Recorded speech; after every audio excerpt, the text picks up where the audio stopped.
I'd like to know, you stress transparency, right? You're very smart, sorry, you're very transparent. Well, I just have a hard time wondering, because the chairman, you weren't very transparent with the school committee when I brought up the issue of asbestos. You called police to stop me from speaking and at the school committee meeting, and it's off.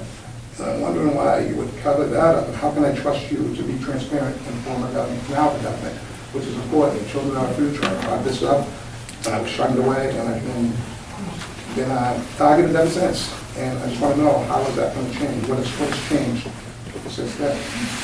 And a lot of people don't know what happened back then, but it was hushed up, and I was shunned. And I want to know what's changed now since then.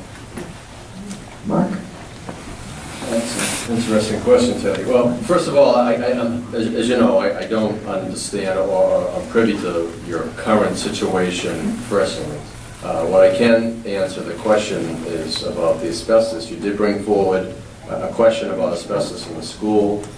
That claim was fully investigated. There was work that was done to correct the issues in the school. That information was reported back to the school committee. We asked several questions to ensure that it was taken care of, because our goal is to keep the children safe. So all I can say, Ted, is if there's an ongoing issue with that, then that needs to be reported. But I would caution you to be careful about making claims about what I did or didn't do. It's a record, Mark, and I'm going to ask you, why did you call the police? Because you called the town, and the sergeant on duty told you knew me personally. It was not like that. And you went to call the chief at his house, and he had to send an officer there. So this is documented, so I'm not slandering. So that's my question. And I believe it was covered up. I understand you guys fixed one issue, and that's fine, but there's other documentation. Believe me, this isn't done yet. But my question is, that's important. These kids are the future. Please speak into the microphone. These kids are the future in this town. And the cover that, and it's all about, to me, I think, about the dollar. All right? It was. And I'm still being targeted. And after tonight, my boss will see this, I'll be targeted again. But you know what? I'm not done until this is taken care of.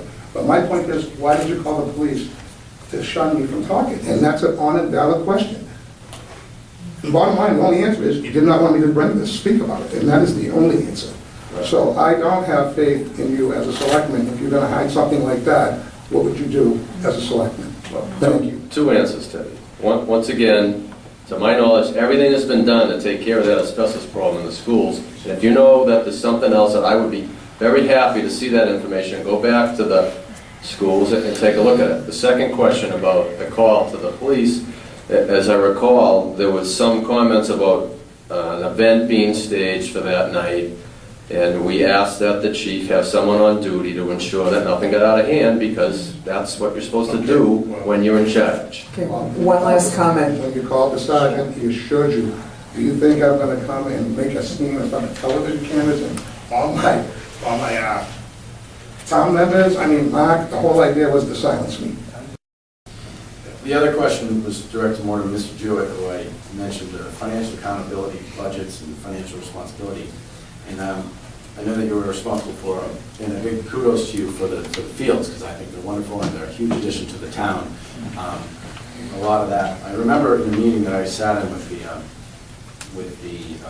field study committee. I was as a selectman member. I wasn't on the field study committee, but I sat in, and we talked about the budgets and how the tiers worked of each of the sections of the budget of the field, which I think we started with $5 million, and we ended up at 6.7 or something like that. 6.1. Okay, don't hold me to that. But and there were tiers, and if the blasting came in, we could, this was tier 1, which was the most important thing. Tier 2, tier 3. If we had enough left over, we could go to the next tier. And there was mention in the meeting of we could get to tier 2 or whatever the tier number was, and at the time you had suggested that we go to tier 3 or 4, and someone argued that we don't have the money for that, and your response was that we'll spend it. And the deeper the hole you spend yourself into, the easier it is to go back to town meeting and ask for more money. And that concerned me, and it certainly concerned me when we're going $59 million budget. And I want to give you the opportunity tonight to kind of rebut that comment and convince me and maybe others that that's not the way we handle our budget. I appreciate that. Mark? Well, you know, thank you for that question. You guys gonna move to the left? I guess I can honestly say that I don't remember that comment. If you wrote it down, thank you very much for bringing that back up. The history of that whole event was, you know, we had an original budget of 5-ish million. There was tiered for the softball field, the competitive field, the baseball field, the different pieces of the project.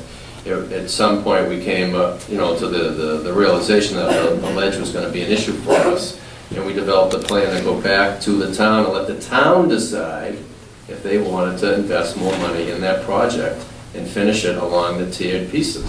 I had no point if you're inferring that I was trying to scam the town on the money. That's absolutely incorrect. You can look at my record in the schools for managing the budget appropriately, working on contract negotiations. I don't agree with what you got to say, Mike, I'm sorry. All I said was fact, Mark. Well,